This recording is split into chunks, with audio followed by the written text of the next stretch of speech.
That's what you call technical malversation of public funds. Mga kababayan, nasa panic mood ngayon itong si Chihuahua. Bakit? Naku po mga kababayan natin. Doble-doble yung problema na kailangan niyang haharapin at ipapaliwanag. Unang-una, dito po sa kanilang i-file na impeachment complaint against kay Vice President Sara, namumroblema sila kung paano nila ito sagutin. At anong ginagawa nila ngayon? Humingi na sila ng rescue sa Solicitor General na supposed to be bawal po yan dahil yan po yung abogado ng gobyerno ay hindi para sa impeachment. Ako, humingi na sila ng rescue dahil alam mo na, no, hirap sila magpaliwanag dahil ang allegation nila puro kasinungalingan. So na back to you mga kababayan natin. Isa yan. O, itong pangalawa yung pinakamatindi ngayon dahil malversation of public fund ang sinasabi ni Mayor Isko. Nako po. At ang kanyang proyekto na mura lang naman kasi yung building na pinatayo lang naman sa mismo sa Esquilita ha, sa Esquilita no, doon mismo sa gilid ng kalsada, yung footwalk ba yung tawag natin dyan, no?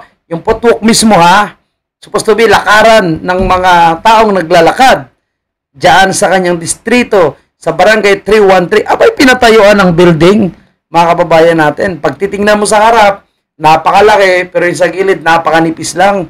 No? I think mga 1 meter or 1.5 meter lang ata yung lapad. At binulgar ni Mayor Isko, walang permit. Tapos ang budget, 19 million.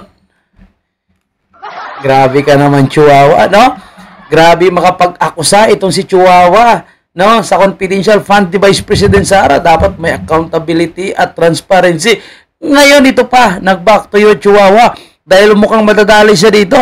Dahil mukhang pagkatapos wasakin ni Mayor Isko, ay mukhang siya na ang susunod na paimbestigahan sa ombudsman. Nako po, ipatawag din yan sa Kongreso. Imbestigahan niya yung sarili niyang problema.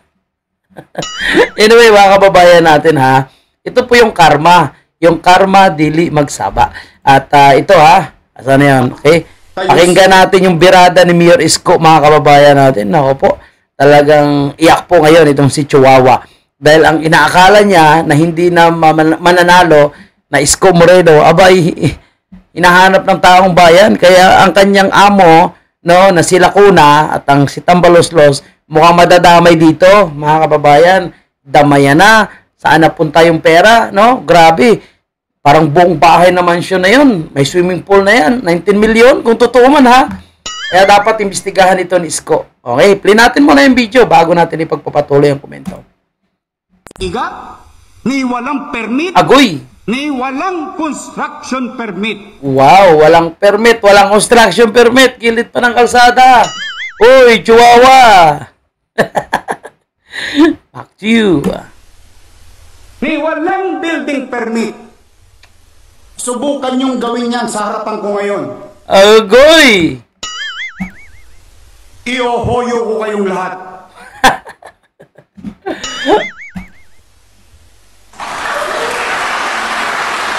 Galing talaga ni Yorme, mga kababayan, no? That's what you call technical malversation of public funds. Naku po, technical malversation of public fund. Sa kasalukuyan, yung update natin sa proyekto niya na yan ay wasak na. Pero nakatayo pa rin. Kumbaga, hindi pa na-finalize talaga na nabura, no, yung building na yan. So, mukhang ongoing pa rin yan. Pero siyempre, hindi na ma-occupy, no? At malamang dawit dito yung congressman, barangay, baka si Lacuna dito, sino pa yung kasabot yan? Mga barangay officials. Naku, madadali sila dyan, mga kababayan natin. At balita ko, marami pa, no? Halos lahat ng mga kongresista ay para kumita lang, mga kababayan, alam natin, pag may proyekto, may pera. Di ba?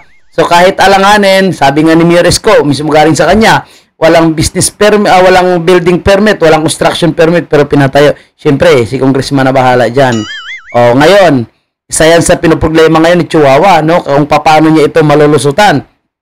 At dahil hindi niya na ito katropa, si Mayor Isko, ito ay siniraan niya rin, mga kababayan natin, no? Sabi ni Mayor Isko nga, gawin niyo ito ngayon sa akin. Ako, mananagot kayo. At hindi lang po yung problema ni Chihuahua. Ito pa sa impeachment ngayon, mga kababayan natin. Kung sinuwerte man siya, nananalo siya, mga kababayan po natin, mukhang mamalasin siya ngayon dahil mukhang hindi niya matatapos ang kanyang termino, no? Dito po sa mga pananagutan niya ngayon, no, dapat yan ipakulong ni Isko itong mga kongresista na ito, no, na gumawa ng mga anomalya dyan. Marami po, marami. May mga maraming proyekto dyan. Itong si Valeriano, mukhang sabit din po ito sa kanyang distrito, no? Mukhang iniisa-isa sila ni Mayor Isko ngayon, tinitingnan yung mga proyektong ginawa nila, no, na mga illegal, basta magkapera lang. Yung mga hindi kailangan bubungan, binubungan. Yung hindi kailangan bakuran, binakuran. No, yung ibang barangay nilagyan pa ng kubo-kubo. Project ng congressman daw po diyan sa Maynila para may proyekto lang, kumbaga, para yung kanilang congressional fund, kunwari nagagastos sila. Kasi kung hindi magagastos, ibabalik yan eh. So kailangan nila gastusin. Yung problema, walang space na yung Maynila. Oh, yung hindi pa sirang kalsada, sirain nila. Oh, para lang may magastusan. Yung walang barangay hall, paggawa ng barangay hall mismo sa kalsada, puto, sara natin yung kalsada, paggawa natin yan. Nako po, ito ngayon, itong issue po sa impeachment nila kay Vice President Sara. Nakaraan, pumalya din sila doon sa ombudsman dahil nag-submit sila doon ng recommendation, no, na pinapakasuhan nila, mga kababayan po natin. Itong si Vice President Sara, pinapaimbestigahan sa ombudsman. Ay yung nangyari, no, gumalaw ang ombudsman, nanapan ng explanation. Si BP Sara, nagsubmit ngayon ang office ni Vice President. Akala nila kasi ituloy-tuloy na. Yun pala, wala silang sapat na ebidensya doon na mali nila si BP Sara. At sinasabi nga nila, kung magdidesisyon itong ombudsman, dismiss talaga. Kaya inakusahan nila, kasama sila De Lima at kanilang kaalyado pa, na ang ombudsman daw ay bias. Yun kasi yung style ng mga buayang ito, mga kababayan, na kapag hindi po pumabor sa kanila, yung mga pangyayari, sabihin nila ay bias yan. O ngayon, ang kanilang binabato naman ay itong Supreme Court, no? Na ang Supreme Court, pro Duterte daw. Nakakatawa talaga po itong mga ito, no? Lalo na sila De Lima, tawag dito, tahol ng tahol, no? Hindi talaga nila matanggap. So, bagay sila ni Chihuahua. Dinatabi ito si Chihuahua. Dapat sila na... sabit muntik na sila doon. Buti na lang yung ombudsman ay inayaan na lang. Sabi niya, sige, hayaan mo na natin yung impeachment. Tsaka na lang yung ombudsman. No? Kasi ongoing pa yung impeachment. Kasi alam naman kasi ni Martires na yung impeachment laban kay Vice President Sara, putang ina, tapon sa kanal yan. Ngayon, pinahanapan po sila ng explanation. 10 katanungan ang kailangan nilang sagutin. Hindi nila kaya humingi ng rescue sa Supreme Court. Anong sabi ni Senator Marcolita? Nako, may mangyayari dito. Talaga, no? At maraming kongresista ang umamit kay Marcolita na hindi sila binigyan ng kopya. Hindi nga nila binasa yung impeachment, basta pumirma lang. Kapalit ng paldo-paldo, no, na milyones para lang sa impeachment. Chihuahua ha? Nako po, kabahan ka na at ipaliwanag mo na yan kung totoong 19 million ba talaga yan.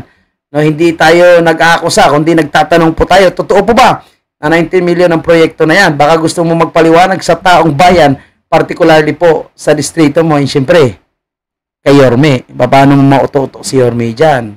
Hindi siguro, hindi ani.